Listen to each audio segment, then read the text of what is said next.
প্রিয়াঙ্কার হোম কিচেনে আপনাদের স্বাগতম। আজকে রয়েছে চিকেনের একটা রেসিপি।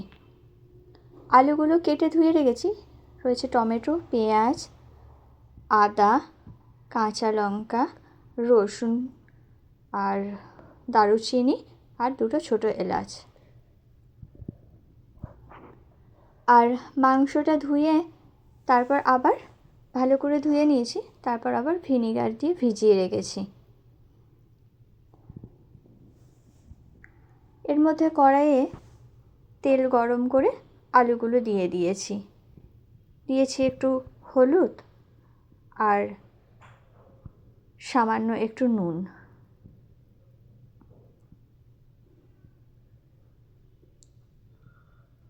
এরপর আলুগুলো নাড়াচাড়া করে চাপা দিয়ে দিয়েছি। এর মধ্যে পেস্টটা করে নিই আদা আর রসুনের।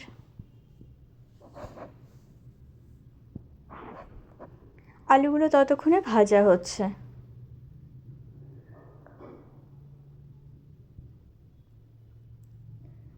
চাপা খুলে একটু আলুগুলো নেড়ে চেড়ে নিলাম, আবার চাপা দিয়ে দিলাম। পেস্টটা রেডি হয়ে গেছে। এর মধ্যে হলুদ গুঁড়ো, জিরে গুঁড়ো,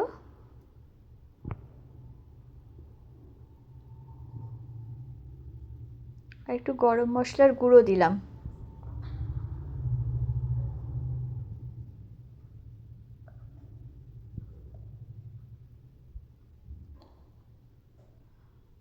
আর একটু মিট মশলা দিলাম,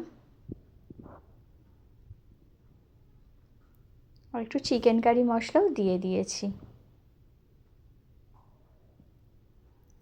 তবে এই সব মশলাগুলো একটু ভিজিয়ে নেব।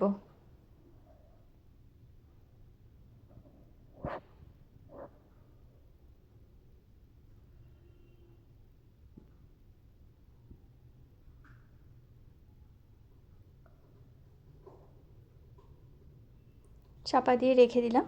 এর মধ্যে দেখলাম আলুগুলোও ভাজা হয়ে গেছে।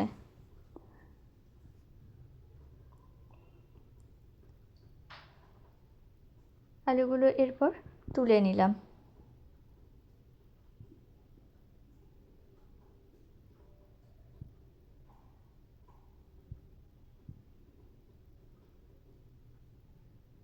আলুগুলো সব তুলে নিয়েছি। আর এর মধ্যে আবার ধুয়ে রেখেছিলাম মাংসটা, ভিনিগার থেকে জল ঝরিয়ে আবার ধুয়ে রেখেছিলাম ভালো করে। সেই মাংসটা আবার একটু ভেজে নিচ্ছি। ভেজে নিলে মাংসর গন্ধটা অনেকটা থাকে না। হয়ে গেছে মাংসগুলো ভাজা। এরপর কড়াইতে যে তেলটা ছিল সেই তেলের মধ্যেই ছোটো দুটো এলাচ আর দারচিনি আর তেজপাতাটা দিয়ে দিলাম। এগুলো একটু ভাজা হয়ে গেলে, মোটামুটি এটা হয়ে গেছে,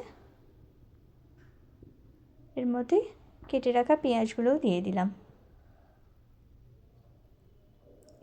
পেঁয়াজগুলো একটু নাড়াচাড়া করে নুন দিয়েছিলাম ওতে, যাতে একটু নরম হয়ে যায়। চাপা দিয়ে দিয়েছিলাম। পেঁয়াজগুলো ভাজা হয়ে গেছে, তবে এর মধ্যে যে মশলাটা করে রেখেছিলাম সেটা দিয়ে দিলাম। আর টমেটোটা যে কেটে রেখেছিলাম ওটাও পেস্ট করে নিয়েছি এই মশলার মধ্যে, ওটাও দিয়ে দিয়েছি। দিয়ে সব উপকরণগুলো ভালো করে একটু নাড়াচাড়া করে কষিয়ে নেব।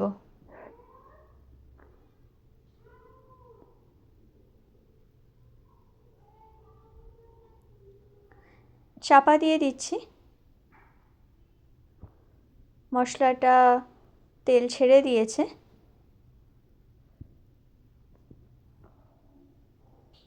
মশলাটা তৈরি হয়ে গেছে।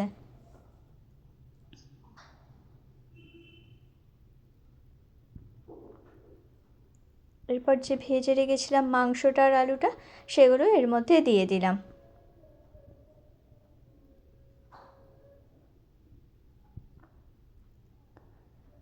এরপর মাংস আর আলুর সাথে মশলাটা ভালোভাবে কষিয়ে নেব।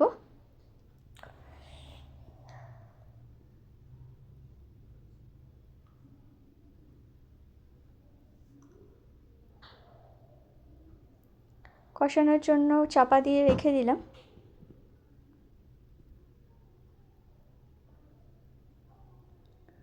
মাঝে একবার এসে নেড়ে ছেড়ে নিচ্ছি।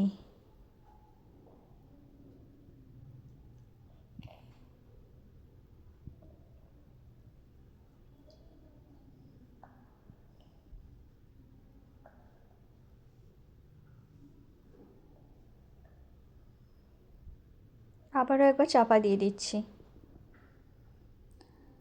এরপরে এসে দেখলাম মশলাটা কষানো হয়ে গেছে আলু আর মাংসটার সাথে, তেল ছেড়ে দিয়েছে।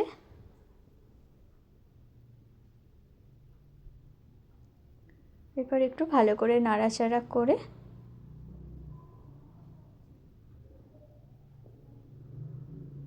এর মধ্যে জল অ্যাড করে দেবো।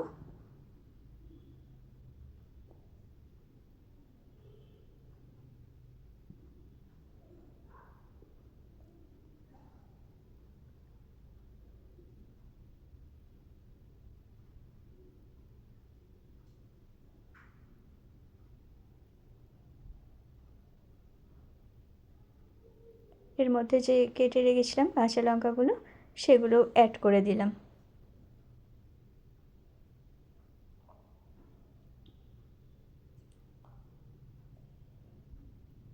অনেকগুলো কাঁচা লঙ্কাই দিয়ে দিলাম।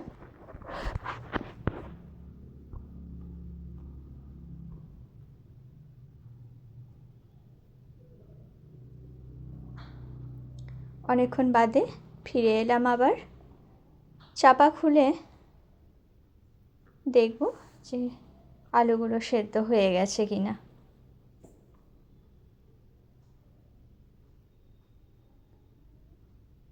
আলুগুলো সেদ্ধ হয়ে গেছে।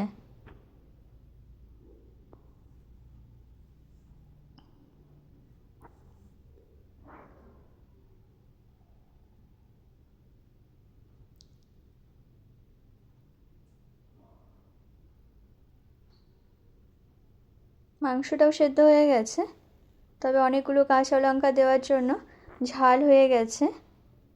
আমার ঘরে যেহেতু বাচ্চা রয়েছে সেহেতু ঝাল তো লাগবেই। আমার মাংস রেডি।